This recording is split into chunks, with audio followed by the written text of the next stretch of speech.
This is the ultimate video that will help anyone that wants to learn how to draw from imagination. I'm going to go through an entire roadmap that I feel is a perfect way and template to start learning how to draw from imagination. We'll take it layer by layer, and at the end of this video, you'll truly understand what it takes or what you need in order to draw from imagination. It will give you sort of this roadmap, and it'll be completely available in this video. Now, of course, applying these techniques is 80% of the work, and that's why I'm very happy to share all of that knowledge. We're basically peeling back some of the secrets that we have at Artwod, and we're sharing them with you. Now, of course, the best way to practice them and the best place to practice them is still on the Artwod platform, where we have an entire mechanism designed specifically for that. Now, with that said, we're going to get right into it. Number one that I do want to mention, there's three things that I want to mention before we get into this, and it's basically three principles. Is that number one, you have to accept the fact that you suck, right? I know for a lot of you, you already feel sort of insecure about your artwork, but oftentimes, very much so, I see this with beginners, is this naive optimism, right? Is that you think you're at a level that you're actually not. You think you're like, oh, I did a bit of anatomy studies and suddenly I'm very good at figure drawing, right? That's not at all the case, and you have to sort of accept that. You have to accept the fact that when you're starting out that you suck, right? But you also, that's the second principle, on the other hand, have to understand and know, like dead certain, if you keep this up, that you won't suck forever. And I think that's where a lot of people almost stop learning. It's because they think they'll suck forever, and that's not at all true. And then number three, and this is principle number three that I absolutely live and stick by, is remember that you need to do the mind-numbingly simple stuff much more than you want or think you should be doing. Because that's going to be the entire premise of all of the layers that I'm going to go over, is that it always starts with the very simple. But understanding the basics and the simplicity of things is going to absolutely skyrocket your learning journey. All right, so let's take a sip of coffee because I don't want to pass out during this video. So, number one is 100% perspective is king. All right, so perspective. And I'm going to give you some perspective on perspective, pun intended. Whenever you learn about perspective, or a lot of the videos online that are about perspective, they're always about the same thing. They're always about 1-point perspective, 2-point perspective, 3-point perspective. Now, don't get me wrong. That is the basis, right? That is the basis of perspective. But I feel like it's very similar to understanding that if you want to learn how to cook, you need a kitchen, and you need pots and pans, and you need a fire stove, right? It's like these absolute duh moments of like, yeah, 1-point perspective, 2-point perspective, 3-point perspective. Like, it's the absolute basis of just understanding perspective. It's almost like understanding the framework of perspective. But what for me is much more important and gets overlooked almost all of the time by almost all beginners and even intermediate artists is understanding and playing with perspective and becoming intuitive in perspective. And in our Artwod Beginner Road, it's the absolute first thing we actually hammer on. Yes, we'll take you through 1-point and 2-point, but what we hammer on more is like, okay, we're stripping out all of the guidelines, and now you're going to draw boxes, cylinders, or organic forms intuitively in perspective.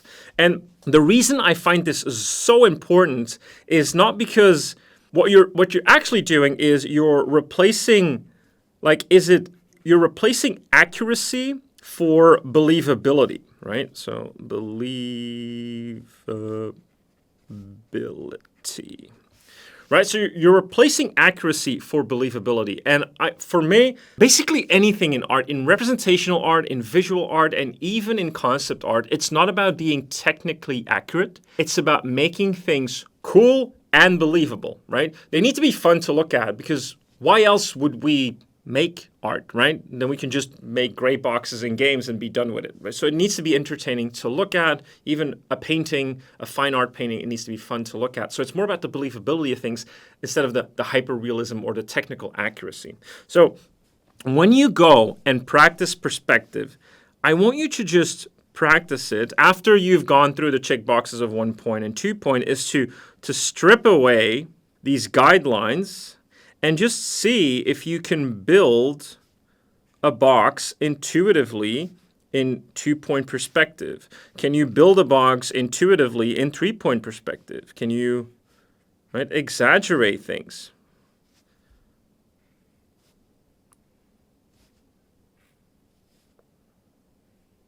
So here's why I want to hammer this so much is that what I've just drawn might not technically be accurate, even according to just the guidelines of perspective. If we follow these lines, yeah, they probably won't end up at the same vanishing point exactly. But you believe this box, and that's much more important for me. That's much more important for you as well, because it frees you up in how you create. If you're constantly bound and sort of constrained, not limited, because limitation creates creativity, but if you're constrained by rules of perspective, you'll always be constrained in your creation as well and in your ability to create. So we want to get rid of that. And once you do it with boxes, because boxes are the absolute easiest way to get into it, because you can literally follow the lines toward guidelines or not with the boxes, then you can take it a level further and apply it to cylinders, because cylinders are king in drawing, and then just see if you can just intuitively draw cylinders in perspective, right? And can you draw them in 1 point perspective? Like, do you understand that, right? If you draw cylinders next to each other in 1 point perspective, they will have sort of this imaginary vanishing point towards 1 point. So it's all about, can I not yet combine forms? Can I just place forms in perspective intuitively so that it looks as if they're part of the same environment? That is 100% for me the first thing when it comes to understanding perspective, and something you should keep hammering, because I think this is really important. You will not master this, or any of the things that I'm going to mention, by the way. You will not master these, then move on and never do the previous thing again. Very important, by the way. You always will need to keep working on this. Even for me, my boxes, I need to keep practicing drawing boxes intuitively in perspective. And if it's not like just simple 2 point or 3 point, it might be that I need to practice my sort of 5 point, right? Before I do anything overly complex with like a 5 point perspective, meaning that it's like a fisheye lens, I need to understand how this is drawn, how this is formed in space, basically. Right? I need to understand where those vanishing points are, how I'm going to draw these vanishing points in perspective. So I need to understand that. I also do not need to do this on a very complex portrait before I do it on something simple. So you always want to be able to go back to this and practice this. And that's why I'm going to work in this video with a layer system. We're going to go with literally 3 layers where we build the base layer, which is the foundation, and then we'll have layer 2 and layer 3. And I want you to understand layer 1 in depth, like it's second nature, because then layer 2 and layer 3 will become increasingly more simple for you to understand. Okay? So if perspective is king, then number 2, form is queen. And I'm probably the guy preaching about form on the internet the most, because it just makes sense for me. It makes analytical sense to me. I can make sense of things much better by understanding form. And it's the reason why we didn't invent the wheel, but we invented this sort of principle of form manipulation at Artwod that makes it easier for people to understand what we actually mean when we say form, right? We have the simplicity of form, which is something like a cylinder, right? And then we can manipulate that form in any of 2 ways. We can take that cylinder and we can look at its orthographic view, which is this, and then we can say, okay, we're going to manipulate part of that cylinder, as in we're going to bend it here and here, which would basically result in something that looks like this, right? Very easily put. And so that's the first type of what we call contour manipulation. It's the orthographic side profile that we're manipulating. But we can also do it on the top, where this contour or cross-section of the cylinder, instead of it being a circle, we change it into something like this. And if we then go to draw the cylinder, it becomes something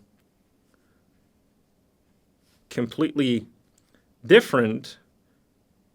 Not because it's a different form, but just because we've manipulated its contour line. We've manipulated its cross-section.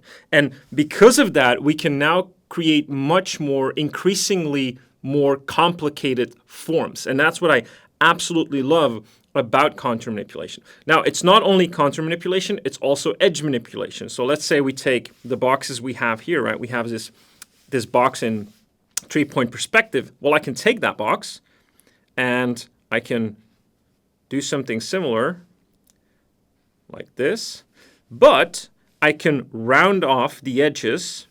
But this might not be the best angle to do it, but I'm gonna do it anyway. We can round off the edges on this side like this, and let's say we round them off on this side as well, like this. Right, so we can round the edges here, and if I do it on a more clear example, which obviously this wasn't it. So let's say we take a box from the top. We can round off those edges like this, and we can even connect those edges a little bit if we want to. And then go down like this. And so we've created like what we call single rounding. So we rounded one corner in one profile to create a completely different form, or at least to create a seemingly different form, right? And this is what we can do with edge manipulation. And then we can take double rounding, where we round off all of the edges and create something more unique or more complicated, at least seemingly complicated. And that's a beautiful thing. And so we can do that. We can also add like form extraction or form addition, where if we take the box example again, we're going to take the same box and we're going to do the rounded form like this. Again, we're going to round off these edges. I'm going to go down like this. We're going to try and intuitively keep our perspective. Down like this, and then I'm just going to cut out a piece, just like that. So I'm subtracting a form from this form. Now, here's the cool part. That might sound hard to do in the beginning because it seems like I'm randomly taking out a piece. But what I'm actually thinking about is that there's a cylinder. It's almost like Booleaning in 3D. There's actually an imaginary cylinder here that is just cutting through this shape. And this is where form combination comes in, is once we understand how to combine form, we can also subtract form from each other to create seemingly complex form. And that's the cool thing I find about all of these principles of form manipulation, that by far gets overlooked so much, both in art schools, but in online teaching as well. It's always like, oh, learn perspective, and not even perspective like this intuitively, like learn perspective 1, 2, and 3 point, and then learn a bit about a cylinder, a cone, a box. Cool, you can draw them. Now let's go to anatomy. It makes absolutely no sense to me, like at all. So, because once you understand this, then you can creep your way more towards what we call anatomy-informed shapes, meaning that, let's say I want to get to a place where I can draw an arm from imagination, right? Let's say the lower arm. Well, the first thing we do is we just learn to taper, which is another way of form manipulation, is we take a tapered cylinder, basically. This is almost like the easiest way for me to represent the lower arm. All right, cool. Now, we can make that look a bit more interesting. How do we do that? Well, we can use form manipulation where we change the contours a little bit, and instead of it just being a straight like this, we curve it out a bit more like this. This already gets us a bit closer to what a lower arm would look like. Now, if we dig a bit deeper, we can actually see that the lower arm has a bit of form combination going on, where it's actually this manipulated, and if we draw it from the profile, it's this manipulated cylinder, like this, that actually intersects with more of a boxy shape, like this. So if we were to draw that in space, then we'd have this manipulated form, like this, intersect with, and I'm going to exaggerate this just for illustration purposes, with a more boxy form, right? It's almost like it's intersecting here. Now, why is this important? Well, because we want to understand almost like these building blocks, first from a high level point of view, and then go deeper and deeper, so that when we go to understand how for instance, the hand is attached to this lower arm, that we understand mechanically what is going on with the wrist and everything, so that we almost visualize it more like a machine or a mannequin, and then we can add or we can soften those features later. But all of this just stems from combining form. That's all we're doing. And then once you understand this more and more, you can make it more complex as well, because eventually the lower arm, of course, doesn't look like this because it's intersecting with the upper arm. So then we can sort of start manipulating that top part and see that we're cutting out a part from it and actually adding another part to it so that it becomes like a wedge for us to insert the lower arm with not necessarily a very boxy type of form, more like a rounded sort of way, right? And then we understand that this is inserting with the upper arm. And then once we understand that, we can understand that we have a very manipulated white cone for the representation of the elbow,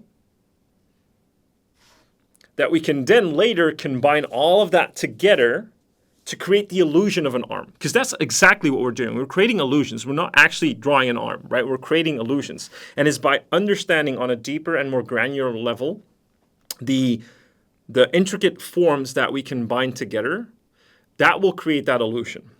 But so going from this to eventually this will take many, many hours of practice, all right? Don't kid yourself about this. It will take many, many hours of practice. However, it will take many more hours if you start off with a faulty base. If you cannot draw intuitively in perspective, how can you almost like expect to do this intuitively? Because you constantly need your guidelines and everything, right? You're unable to rotate your forms in space. You're unable to have the confidence to just draw something that looks believable in space. And if you don't have that confidence, you're going to have a really hard time getting to this position, right? So that's why 1 and 2, perspective is king, form is queen. That's what we start with 100%. Okay, then number 3 is proportions. So this is pretty layered, and I'm going to tell you why. So proportions, the reason we want to do that as number 3 is because once now that we have our understanding of form down and we understand how to draw intuitively in perspective, then we actually want to be able to combine form together that has a certain look that we understand from real life. So you're probably not going to start with anatomy. You're going to start with simpler objects, usually like hard surface objects. That's why sometimes I'll let students draw something like this, right? It looks seemingly complex, but it's more like, okay, do we understand that the proportions of this thing is actually a combination between a cylinder and a tapered box in perspective, right? And the combination of these two, we can then add detailing. Like this is also another cylinder on top of that. And then we can add that here.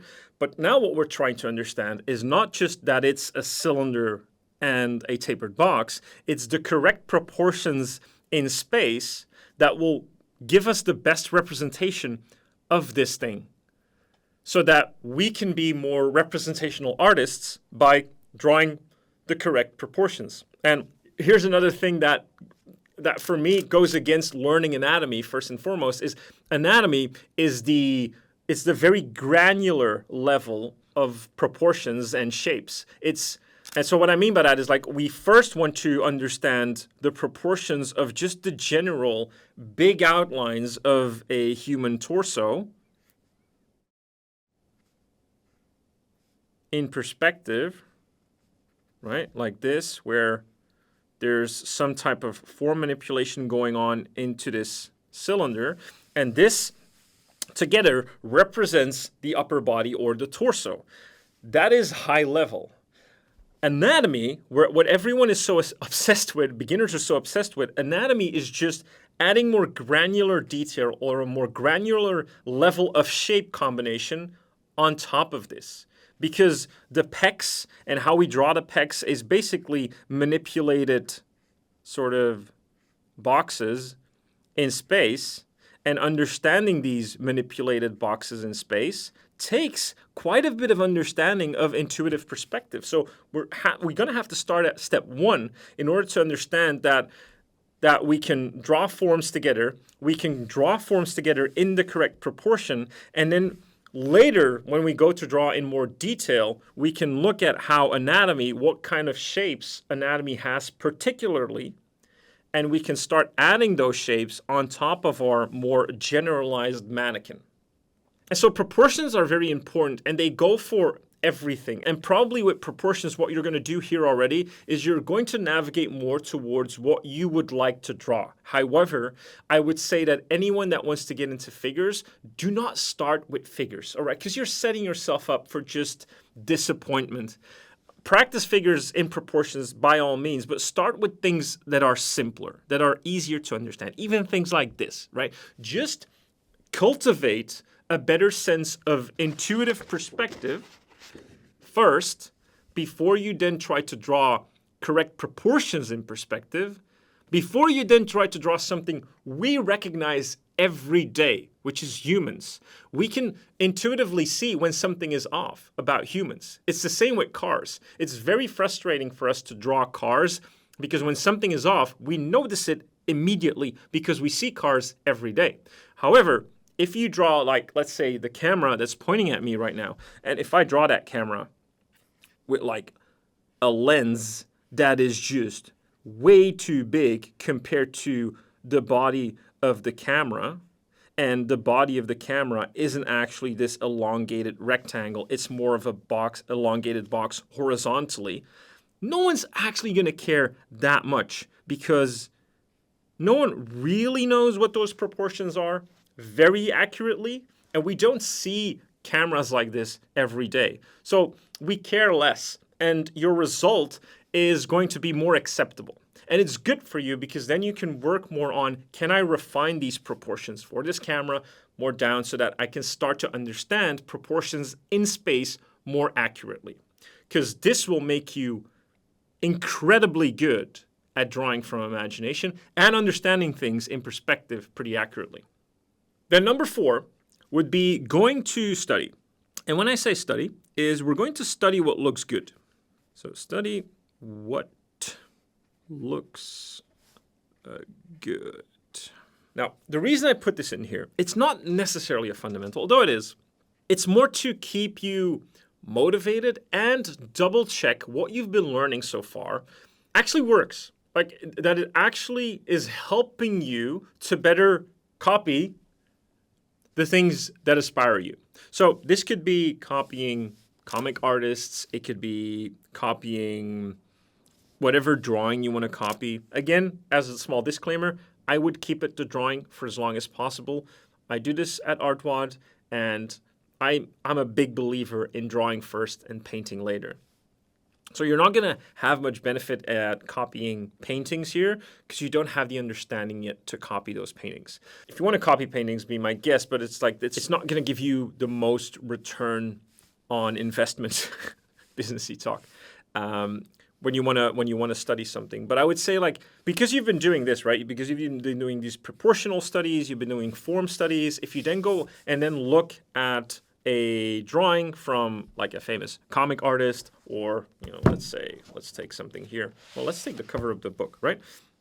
And you go to study this, can you then, even if you don't necessarily understand it, because you're not going to understand everything under the hood, right? Or how to properly do all of these techniques, but can you start to visualize that, oh, this artist drew this squid in this way, or this octopus, and I want to copy that. I think it's cool. I think the style is cool. Can I now start to understand that I'm not just copying line for line this artist, because that's exactly what you do in the beginning, right? You're just copying line for line without understanding. Can I actually understand that, hey, it looks like this eye part, what they're doing here is actually like a cylindrical form in perspective, like this. Like, I start to understand that it's actually just basically a cylinder, and then they're having this sort of manipulated sphere attached to that. I start to understand that, and then we have this conal shape attached to that as well, right? And if you want to draw that conal shape, right, be my guest. And then they have these cylinders attached to that, and you can still focus very much on the details because it will give you a nicer result to get to, and you can sort of copy all of the sort of texture indication that's going on. Right? That's all fine. That's all fine. You can even copy the rendering without actually understanding the rendering yet. That's fine, but can you at least extract some information from what you're copying? So that I call this delayed correlations. What this means is that you copy with a certain amount of understanding that you already have. Based on that, you should get a better result, but it's not going to be a one-for-one copy. And I think that's very good and very important that it's not. It should be a copy based on your understanding, because you can literally copy line for line and get the exact same result, but you will have amounted to nothing. No knowledge will have been gained, nothing will have been gained, except for the fact that you now have a new drawing that you can maybe show off and impress people that don't understand anything about it or that don't know who you're copying from. But other than that, you haven't really accomplished anything. And if the goal is to be able to draw from imagination, to have fun, to create your own things, it's much better to do a more simplistic drawing based on understanding, even though you're copying. And then you can still copy the details if you want to. And so that's important.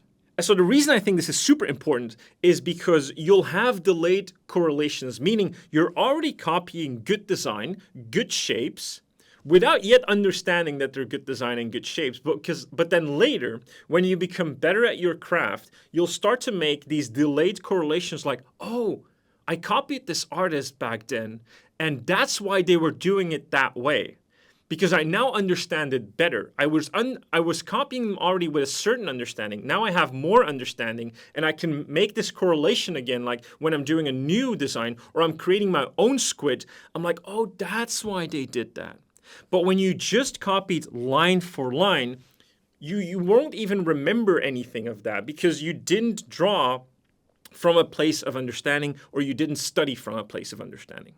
All right? So that's it. And then number 5 will be your first application of reverse engineering. And this is the first time you'll do that. And I think it's crucially important for anyone that wants to learn how to draw from imagination, is to learn how to reverse engineer. And I often say this, reverse engineering, and it might not always be clear what I mean by this, but it's actually exactly what you do when you start designing from imagination. It's basically taking random shapes like this, random, and turning them into things that make sense because we have now learned about how to give things form. And because we've learned that and we understand that now better, hopefully, we're basically using our 2D shape. We're basically now using our 2D shape and giving it form based on everything we've learned. Now, of course, your first sort of application of this reverse engineering won't involve anything anatomical or anything cool or cool design. That's fine. But you can definitely do it like with the example that I had from, well, let's say this torso example, right? You can definitely do it and be like, oh, I'm just going to do a shape, right? I'm going to really not even do it as scratchy as I am doing. Like you can do something like this. You can basically create a random shape and then be like, can I reverse engineer that torso into it? And you don't have to use the entire shape, right? It's not obligated. That's the beauty of starting to become creative with things, is you're learning how to creatively fill in the gaps. And this is where the shoulder part would be, and this is maybe where the neck would sit, right? So you're adding form to something formless. You're adding 3D form to something 2D. And actually this, you always, or at least I always do this, when you're trying to invent things from imagination, you're starting from a graphically pleasing shape and you're reverse engineering believability into it. But you cannot create believable things if you've prioritized accuracy at the very beginning over believability. So you need this intuitive sense of perspective to make sense of things. You need to understand form to intuitively draw it in perspective.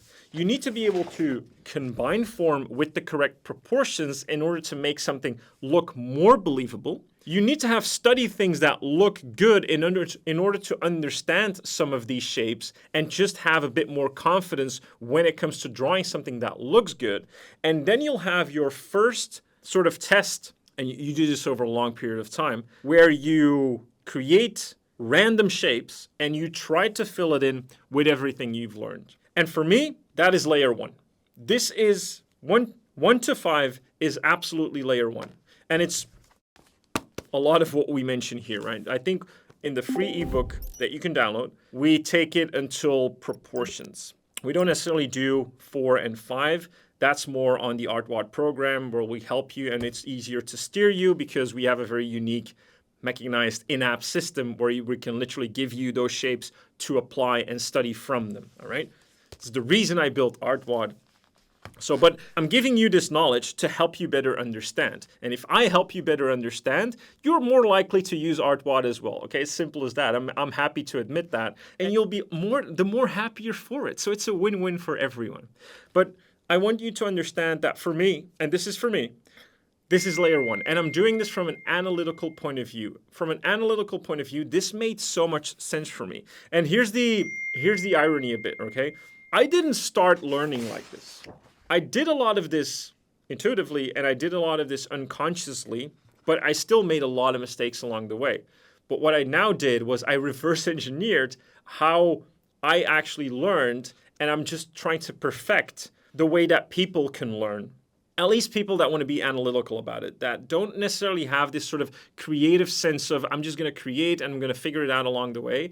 A lot of people are like me and they just want to have a little bit of a framework like 1-point perspective or 2-point perspective where you have guidelines and by following those guidelines, you create something. I'm trying to do that sort of perspective guideline equivalent for the entirety of learning how to draw and then later learning how to paint. All right, so this is layer one. All right, so now that we got layer one, we're going to go to layer two. And layer two is basically we're going to now learn how to add three-dimensionality through form. And usually when they teach it to you, they start with light and shadow, and they usually start with the very complicated things of trying to shade a sphere and understand the terminator and the ambient occlusion and the cast shadow and blah, blah, blah, blah, blah. And for me, it's very complicated to start with that. Again, I would go back to the very, very basics. So number 6 would be go back to the very basics. And what you do is you start to learn how to indicate form. And what I mean by that is that if we have something like a cylinder, like this, and like this, what we understand from a cylinder is that it, or you should understand by this point, is that it consists of many, many different cross sections, right? Or contour lines, the ones that we're manipulating. So the only thing we need to do in order to indicate form, I've actually already done it, is to just follow a partial part of those cross sections. We can do it on this side as well. And through that, we're actually indicating the form. If I do it on another cylinder, let's say a flat disc, I can do it in a similar fashion in two ways, because we basically have two contour forms. We have the ones following the cross-section like this, but we also have the ones running over the cross-section like this. So I could also indicate form like this. Now this already has a bit of design to it. I know I'm cheating in a little bit, but by doing this, you will better understand how to actually imply form. It would be the same thing for when you're drawing a box. Instead of first worrying about, what's the ambient occlusion and where are my cast shadows and blah, blah, blah, blah, blah, just worry about indicating the contour lines, which by extent, you'll indicate the form. So I'll just follow the contours here, the cross sections, and here, a little less so. And by doing so, I've already indicated form. I've already indicated more three-dimensionality. And I think this works brilliantly because it allows you, again, to think more about the three-dimensional form onto which you are drawing and eventually painting, because secret, when you go to painting, when we talk about brush economy or nice paint strokes, it's actually the exact same thing. Because if we have, let's say for some reason we wanted to paint a cylindrical object in a painting, and I'll make two cylinders to illustrate my point. A lot of you that get into painting, you do what you shouldn't be doing. And that is you try to paint the cylinder by doing something like this. Let's say you even learned about how to light a cylinder, right?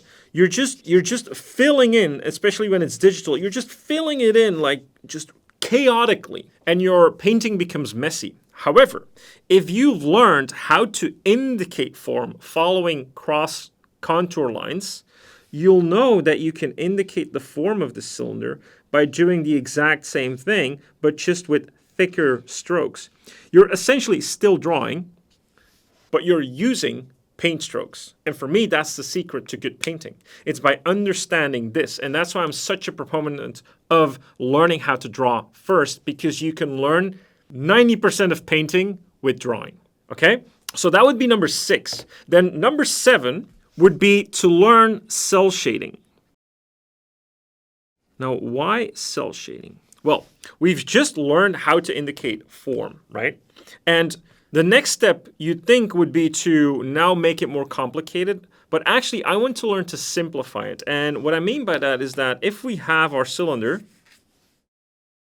what I just basically want you to understand is that if a cylinder is hit by light, there's going to be a light side and a shadow side. And that's what I love about cell shading. Cell shading simplifies everything. It basically says, well, this is the shadow side, and this is the light side. Or it could even be like, this is the shadow side, and this is the light side. And that's all it is. And I love that about cell shading because it simplifies the entire shading aspect.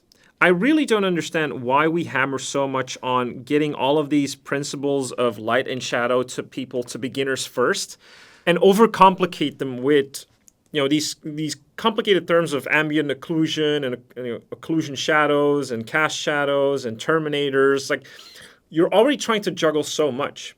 Just learn about if light hits a cylindrical form, this is where things will fall into shadow because of the reasons of the form being cylindrical. And if we think about a cylinder from the top, we could also divide that cylinder into many, many smaller planes like this, and all of these planes get either hit by light or not hit by light. And that's it. That's cell shading. It's so easy. And it's the same with box. It's even easier, right? This plane will get hit by light. This one won't, or this one won't, right? And so it's like, okay, we have light coming from above. This will definitely be in shadow. And the good thing about cell shading is it doesn't take anything into account like halftones. It's like, no, this is clearly light and this is clearly shadow. It's almost like a posterization of painting. And I love that because it will help you better understand how to graphically indicate shadows. And later, you will thank yourself because it will help you to better design shadows as well when you go into something like shadow mapping. So when you've learned this, then you go into number 8 and you do it on more complex form. And important, don't do it on existing form. Do it on complex form that you've learned from number 2, which is manipulated form, right? Do it on these forms first. Don't do it on very believable form. Don't try to shade this. Do it on complicated, manipulated form that you understand yourself, right? And so you take something, let's say like this.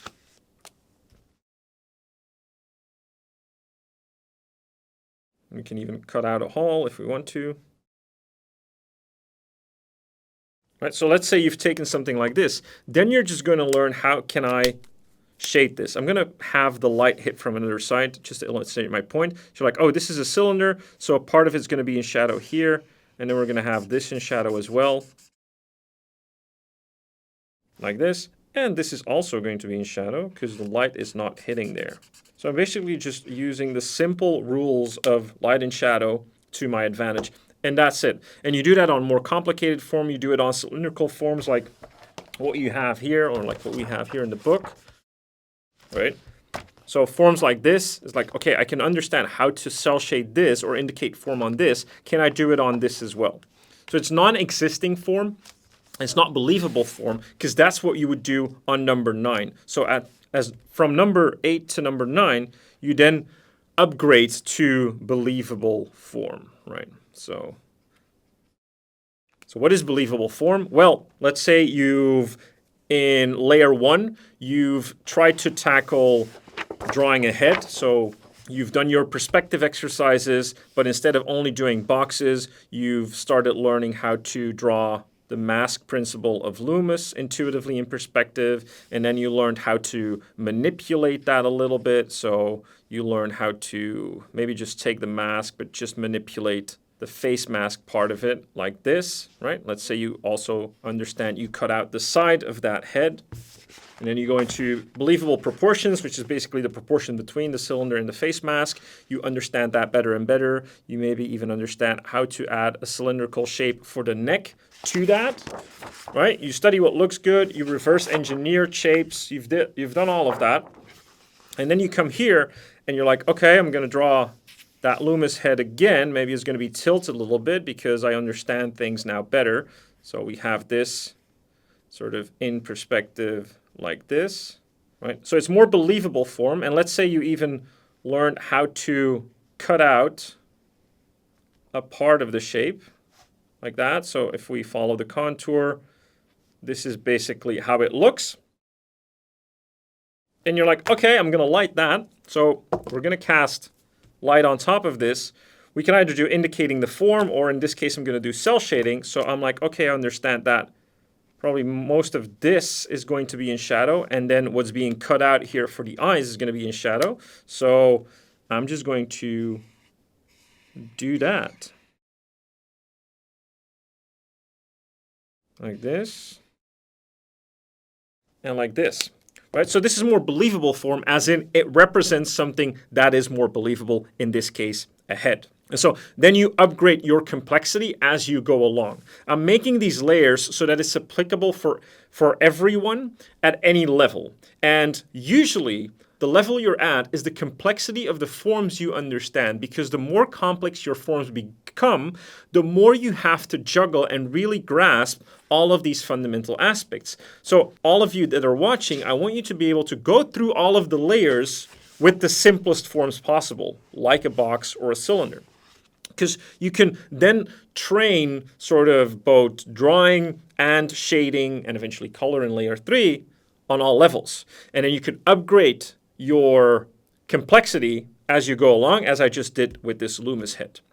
Okay, so that's number 9. And then number 10 and 11 will be the same. You study what looks good, as in you study other artists. So let's say I look at a Jim Lee drawing, and when it comes to comic art, that's basically indicating form. So they have like a shoulder, he has like a Superman shoulder, so it's like, wait, a Superman shoulder basically means that we are combining form. So I want you to start analyzing everything, right? It's no longer just about copying the lines. I want you to start understanding what you're drawing. So we have the biceps over here, and then we have this nice line. There's a lot of very nice lines in comic art, right? I'm just drawing the outline for now just to make a point. But let's say this is sort of what we end up with, and go more like this.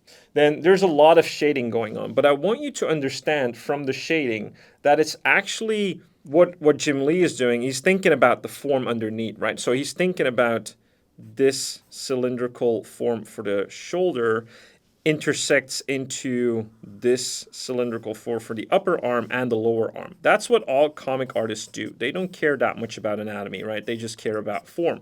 So it's all of this form that they understand. They just understand it in a more complex nature. So when they go to shade it, that's also what they're doing. They're just shading in a very cool, graphically pleasing way. And so that's a next layer of basically the cell shading of form indication, right? It's instead of the cylinder being shaded like this, we have a cylinder that's just being shaded a bit cooler. And this has to do with shape design. And that's essentially what Jim Lee is doing here as well, right? So he's taking these shapes. Now, of course, the more pleasing or the more graphically pleasing you want to make shapes, the better your understanding of form needs to be, because you need to understand that although you're creating graphically interesting shape, it still needs to be believable, and it still needs to bring out the volume of the form itself. Because if you go against the form, and I demonstrate this in one of our, I think in our Dragon Road, is that let's say you have this and you want to make it graphically pleasing, you can indicate that sphere like this and still get away with it, right? It would still look like a sphere because you're shading it like a sphere. However, if you have that same sphere and you shade it like this, you're basically going against the form, and it no longer looks like a sphere. And so you have to be careful when you do that. Now, I'm not going to do this entire study. I just wanted to basically indicate my point.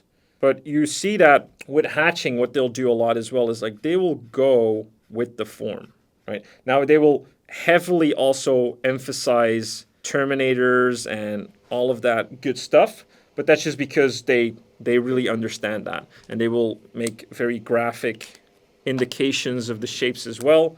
So let's say like, I'm just going to rush through this, okay, guys?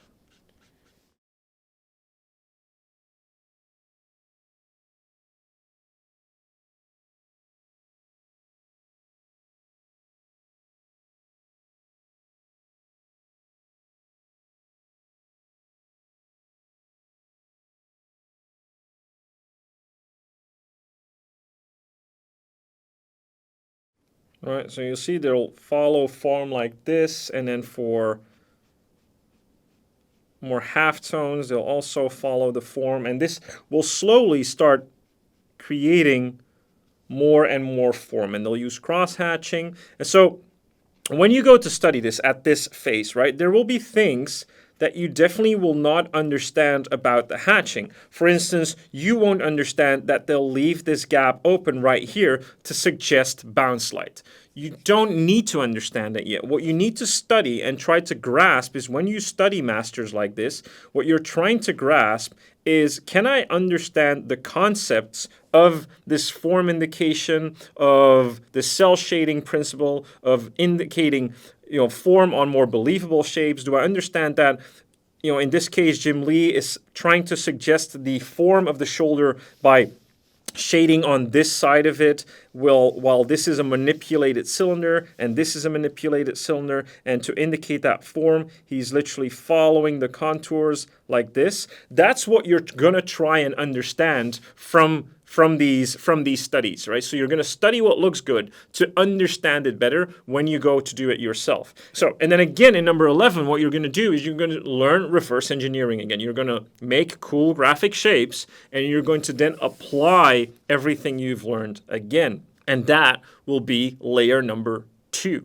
Right, so we've got layer number 1, we've got layer number 2. As I mentioned, you can go through all of these layers with a level of complexity in the form. So the more of a rookie or beginner you are, the simpler your forms need to stay throughout this entire process. The better you get, the more complex those forms can become.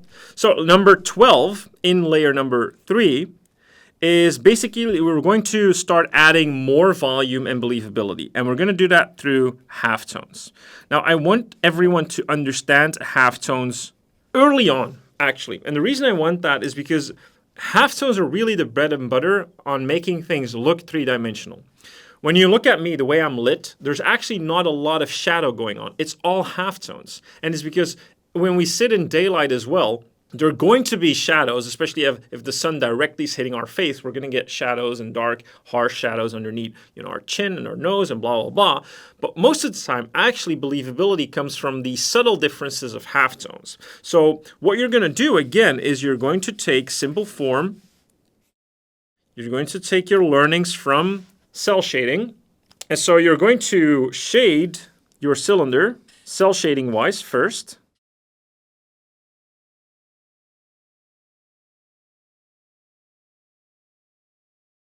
Right, so this was you learned in layer 2. Light is hitting from here. And you're now going to try and understand that adding form to everything that is in the light is being done through halftones. So that means that things closer to the shadow are going to have the most amount of halftones.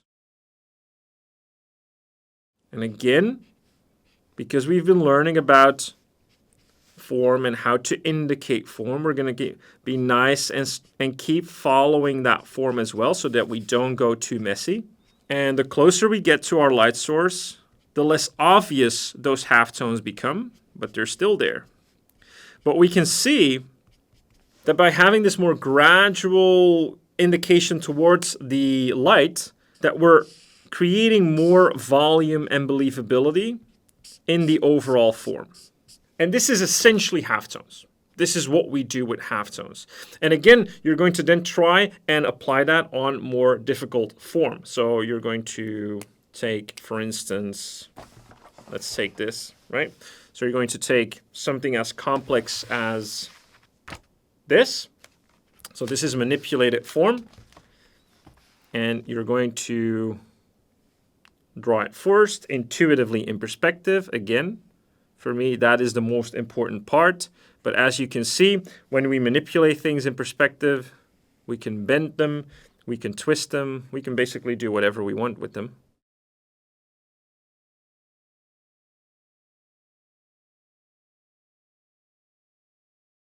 Right, so let's say this is our manipulated form. Then we're going to, again, find out and indicate what is definitely going to be in shadow. So that's our cell shading portion of it. I'm like, okay, this is definitely going to be in shadow. And in this case, maybe just this part. And then everything else is already going to be halftones. So this is going to be a cylinder with halftones. So I'm going to indicate that. And then because this is more into the light than this, we're going to have halftones over here. And what we're not going to worry about just yet is the local color or value of this thing. And I know that maybe a lot of you do want to learn that first. I don't bother with it too much because I just first want to understand the basic principles of indicating form. because indicating form is the same whether your value, your local value, is dark or light. It's not going to be the same, however, if it has a certain material object, but that's a bit of a stretch before we get into that. Right? But you see that we're using halftones, and by now, because you've studied, right? Because you've studied form, because you've studied how to indicate form, because you studied how to cell shade, because you studied complex forms intuitively in perspective, because of all of these things, you should have a better understanding, or you will have a better understanding on how to add volume to it. And it will become increasingly easier for you to do that. And once you've done it on just random complex form, you can then do it on more believable form, or form that represents something, like a portrait. Now in layer 3, I'm assuming you're still applying everything you need to do in layer 1 and layer 2. All right. So jumping from 12 to 13 is not going to be, and now do it on believable form, because you know how to do that now. We're compounding a bit of that. But now in number 13, what we're doing is we're adding color for the first time. I know, sad, right? Only color in layer 3. The reason I do that, the reason we don't want to rush into color, especially when it comes to indicating form, right? We can do color, and if you want to supplement color earlier in your learning, yes, you can. But then it's only for aesthetic purposes. Like you've drawn your boxes and now you just want to color them in, but you don't want to add shading to it or anything like that. You just want to color them in. That's fine, right? If you learn to create portraits and you just want to give them a flat color, completely fine, because you'll do nothing wrong. But you might get very frustrated if you're trying to add form and shading and good believability and volume, and then color on top of that. Because again, it's that juggling act. You'll be juggling too much at the same time and you'll just get frustrated. So in layer 3, we're going to add color. And I really want, or I would advise everyone, and the reason I advise this is because I have a hard time with color myself, is I would advise everyone to do it in an atelier style of matter. And what that means is that you gradually upgrade your color complexity, just like you gradually upgrade your form complexity. Meaning in the beginning, if we go back to taking a cylinder, and now you have your understanding of form, you have your understanding of adding form, of cell shading, of form complexity. Instead of using gray, we will use a monochromatic brown. Now I don't have that for paint, but you basically get what I'm saying is, we'll just use the same color for cell shading, but it will be not gray, essentially. And then we can add a lighter brown, and we can indicate form if we want to for the halftones. But we're keeping it in the same color range. And then as soon as you sort of graduate from this, first do it on more complicated forms, as we did here. And then we sort of build up slowly in color complexity. And that means that we're going from monochromatic to something that is maybe just 2 colors. And then we do something like a Zorn palette, where it's very, very limited colors, where you have just like cool blues, some reds, maybe some ochres, but that's it. And then you go into a warm and cool palette where you try to mix it up and you try to keep everything in the shadow is cool colors and everything in the light is warmer colors. And then those warmer colors you use for halftones, and then the cooler colors you use for shadows. But the reason you gradually upgrade this is because you constantly need to make a correlation between the value, so the grayscale value of the color, versus the light, like the halftone color. And that will take a lot of practice before you understand that intuitively, again. Because all of this entire video, this entire course is making you understand how to become very efficient at drawing or even painting from imagination. It's that from imagination part that requires you to have an intuitive understanding of all of these concepts in a pretty high advanced level in order to make it look believable. If you want to draw or paint anything from imagination, and that's not without reference, but just creating something from imagination that looks believable, whether it's with reference or not, requires an intuitive sense of understanding these things and especially putting them on paper. So you're going to gradually build that up. And from number 13 onwards, it's actually just a case of do it a lot and emulate a lot. Meaning that on number 14, I would say study masters again. So study what looks good, as we did in layer 1 and layer 2. Study what looks good, but now do it with all of your gained knowledge. And then number 15, and I did this a lot, is emulate a lot. Emulating is basically, I'm going to create something new in the style of something that exists, or a master's style that exists. So I'm going to draw a horse in the style of Frazetta. I'm going to paint a goblin in the style of Leyendecker. I actually did this a lot. And this is where you're taking all of your gained knowledge and you're putting it to the test to see if, one, you understand the basic concepts and you reproduce them, but two, you also understand what basic concepts the master you're studying is actually using, or at least what you understand from them. Because I think this makes you an incredibly efficient artist, is that you can emulate a master without understanding a zip of their process. That is actually what makes you incredibly good at drawing or painting. Because if you need to copy someone's process to get to their end result, all you're doing is literally copying from A to B what they're doing to get that result. But if you understand basics, if you understand foundational skill, then you don't need the exact same process to build that house. You can go at it from a completely different angle and end up with the same house or a similar house because you understand the fundamental principles. And this will make you incredibly powerful and incredibly efficient at drawing from imagination. And then from emulation, it's basically like number 16 is just experiment. Experiment freely, because this is the most, let's say, this is the end goal, right? This is create things from imagination. Experiment freely, fail often, but do it a lot so that you practice, because it's a skill, you practice that skill of trying to be creative and trying to come up with things from imagination with all of your gained knowledge, with layer 1, layer 2, and layer 3 knowledge. Because with number 15, we have sort of this anchor point where we can still reference a certain style. So we have these guidelines that we can stay within.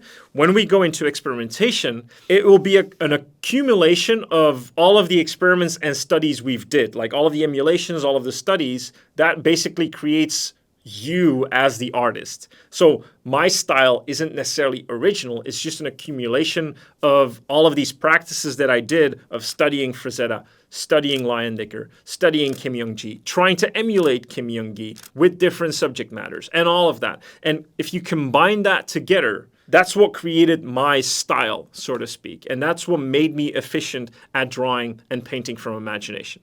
Okay? So that's my 2 cents. That's my ultimate video that I really wanted to create for anyone that wants to get into drawing or painting from imagination in an efficient manner with a good guideline and templates that you can follow, that you can apply to anything you're doing. So it's sort of subject agnostic, meaning that it doesn't matter what the subject is you're doing or the complexity, you can go through this and create efficiency in all of these layers, and it will 100% help you improve your drawing efficiency and understanding over time.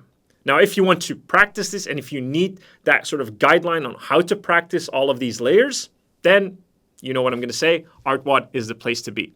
But as always, happy drawing, and I'll see you in the next one.